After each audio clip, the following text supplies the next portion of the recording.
pagdating po naman sa nais mag-celebration ng mga birthday dito sa inyo resort, magkano naman po ang renta nila o pagtanggap nyo dito sa isang birthday occasion? Sa ngayon po mayroon kaming promo kasi bago pa lang naman po kami. Pag half day lang, di ba, maghapon lang, ganun. Mga 7.5 ganyan. Tapos pag gabi, yun, mga 8,000 ganun. Then pag 22 hours, hanggang 15,000 po yung rate namin. Ilang person po yun? Sir, pwede hanggang 20 person po. Ma'am, sir, good afternoon. Tanong lang mo namin, kailan po nag-start itong SJP Dragon Fruit Farm, sir, ma'am? Ang SJP, sir, nag-start lang to ito nung pandemic. Na-acquire lang din namin to nung July 2020.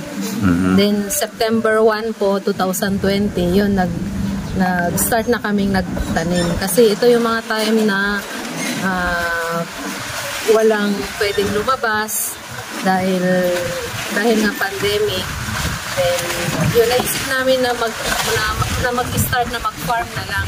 Kasi sa farm, walang restriction, pwedeng gumalaw. Kasi noon, hindi ka pwedeng pumasok doon sa lugar na may aircon. Sa farming kasi, is dito mahangin. So, ang ginawa namin, in-start namin naglinis muna hanggang sa nag-decide kami ano kayang pwedeng itanim dito. Nung una naisip namin mga mais, mga gulay, ganon. Pero naisip namin yung mga ganon kasi every time kailangan mong magtanim, kailangan mong start ulit. Suggestion ng mister ko na dragon fruit na lang. Kasi yung dragon fruit, hindi mo siya kailangan laging itanim. Kailangan alagaan mo lang, kailangan ng i-pruning mo siya. Then, magtatagal naman yung dragon fruit. So, nag-start ni-research na namin ang dragon fruit. Then, nung naisip namin ito, hindi namin alam kung kailan matatapos yung pandemic eh. So, naisip namin na baka sakali pag natapos na ang pandemic, baka makakapag-harvest na tayo. At good thing naman, after ng 9 months na naitanim namin ito, nag-start na kami mag-harvest. Kaya ngayon, mag-4 years na rin po ang SJP Dragon Fruit. Kumusta naman po yung sales ng dragon fruit? Okay po, kasi maganda naman dahil ang dragon fruit hindi pa ganun ka-saturated yung dragon fruit. Maraming nagda-dragon fruit din kaso more on sa province na malalayo sa Maynila. So kami, medyo malapit kami sa Maynila. So maraming mga buyer na pumupunta sa amin, mga taga-trader na galing sa Tanawan. Sir, bakit nagkaroon ng concept na ngayon na may resort na ang Dragon Fruit Farm? Kasi yung mga ibang friends namin na bumisita, sabi nila, kailangan daw nilang may accommodation. Kasi ino-offer din kasi namin pick and pay ang dragon fruits sa mga guests namin. Yung mga nag-pick and pay, gusto nila dito sila makain, nagme-merienda. Kaya doon na buo yung ba't hindi natin lagyan ng resort para pagka may nag-pick and pay at gusto mag-overnight, yun na lang yung i-offer natin. May additional tayong amenities na pwede nilang tuluyan. Tapos yung swimming pool para pagka-kwan sila, pwede silang maligo. Kaya doon nabuo yung concept na farm and resort. So gaano po ka layo ito sa Manila? 1 hour lang through Skyway dito, malapit na. Tapos pagmula sa expressway, mga 3 kilometers lang dito sa Palo Alto. Malapit na. So yun ang kinagandahan dito, no? Yes. Kasi malapit lang sa Manila, so pwede silang pumunta rito, dumalaw. Saka siguro para mas mabilis na matunto nila mag-Waze. Kasi nakikita naman agad sa Waze. Application ng Waze at saka yung Google Maps. Google Maps. May nakapin naman na yung resort, yung SJP Dragon Farm. Kaya madali na lang nilang ma-locate yung Sir, yung pag-aalaga po ba ng dragon fruit, masaya lang ba siya? Mahirap ba itong alagaan? Anong mga klaseng sakit yung napapagdaanan niya? At paano ito nare-resolve ba?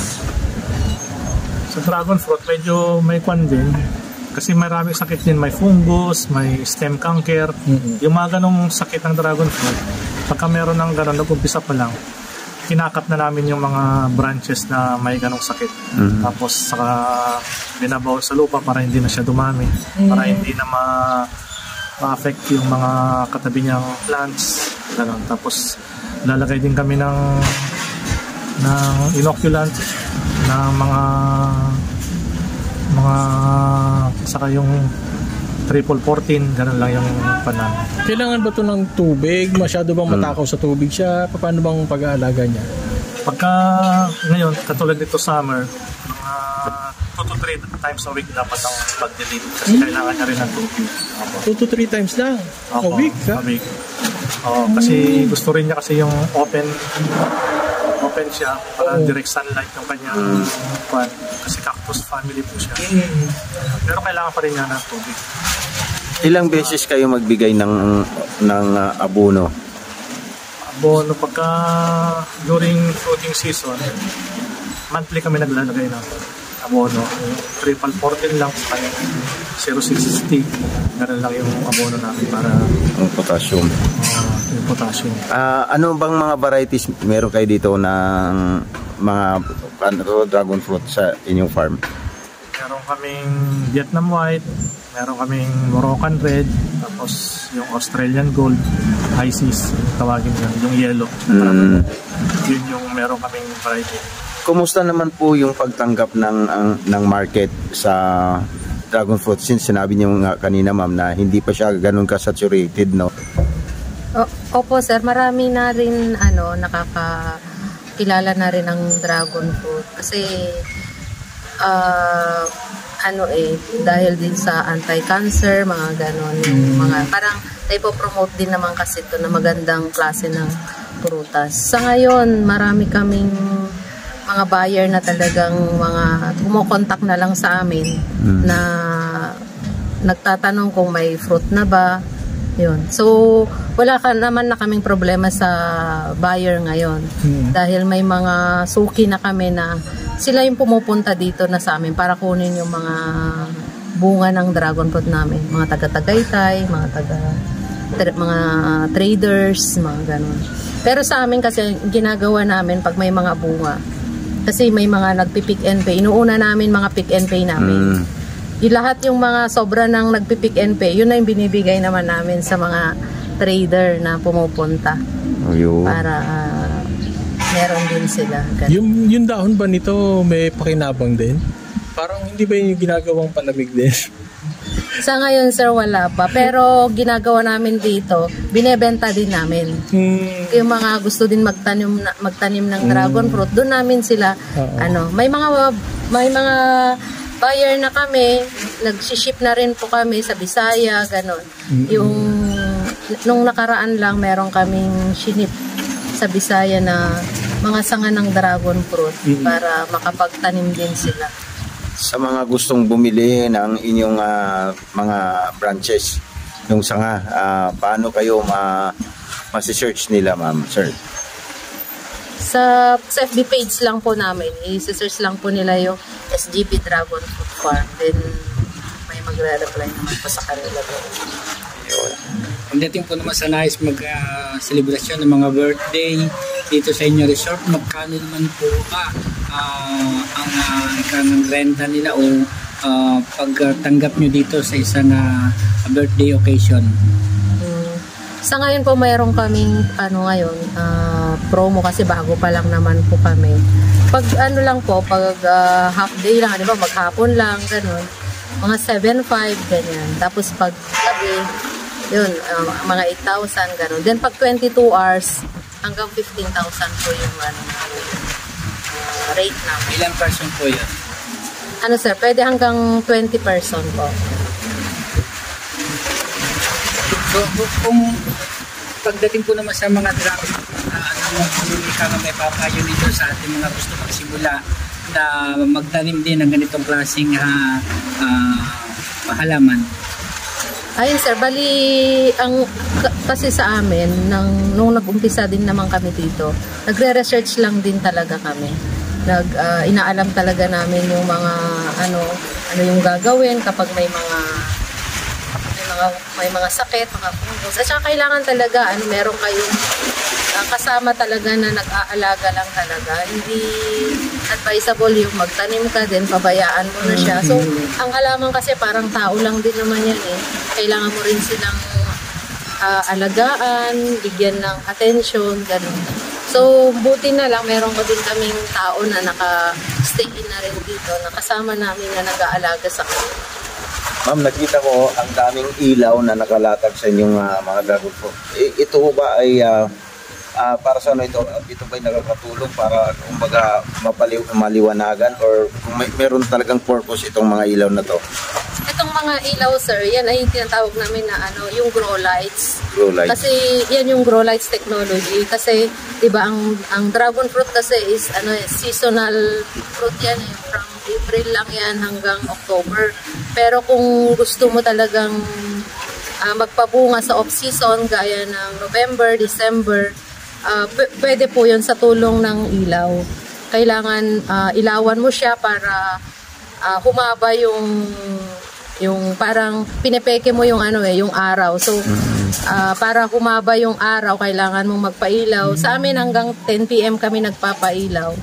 So pag ganong off-season, nagkakaroon pa rin kami ng harvest.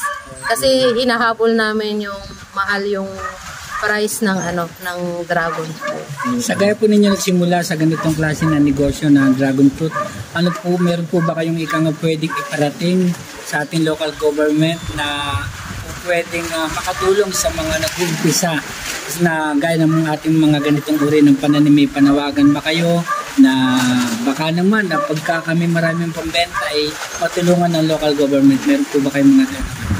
Ayun, yun sana sir, sana may support pagdating sa yun nga pag market at saka yung transpo kasi mahal ang ng transpo. So, kung siguro minsan kasi maraming nagre-request sa amin, sana gusto namin bumili ganyan. Kaso nga lang malalayong lugar sila. So gusto namin silang dalhan ng mga ganitong produkto namin. Kaso nga lang kung isipin mo pa lang yung transportation, yung malulugi ka din eh.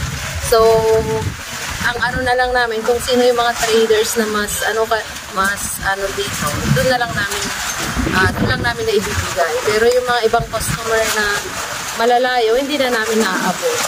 Pero kung siguro ang government may support pagdating sa sa ganyan na pwede nila kaming tulungan na dalhin yung produkto namin sa mga nangangailangan ng produkto namin, mas makakatulong sana maabot pa ng mga ibang client or customer na. So kumbaga parang sila nang bibili, sila nang bibenta para sa inyo. Oo. So sana ganun may bibili. So naman. Saka dapat may training kasi maraming mga byproducts din yung dragon fruit, katulad ng dragon fruit coffee. Nagbigay silang training para yung mga excess na products namin ma-process din namin para hindi lang yung bunga yung product namin, meron ding mga iba't ibang product katulad ng dried dragon fruit, coffee dragon fruit, gano'n. Saka yung wine, no? Saka wine, para magkaroon din mga training na mga gano'n para yung mga dragon fruit namin na ibang may magagawa para yung mga hindi na benta. Para yung mga hindi na benta. Pwede pag mababa yung presyo, pwede nila namin gawing gano'n para hindi naman kami yung mga byproducts nila. Karoon ng training naman, gano'n. Processing.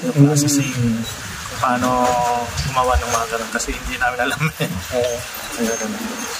Noon baka gusto nyong bumisita sa aming lugar, SGP Dragon Fruit Farm and Resort. Start ng April hanggang October, yun na po yung season ng mga dragon fruit namin.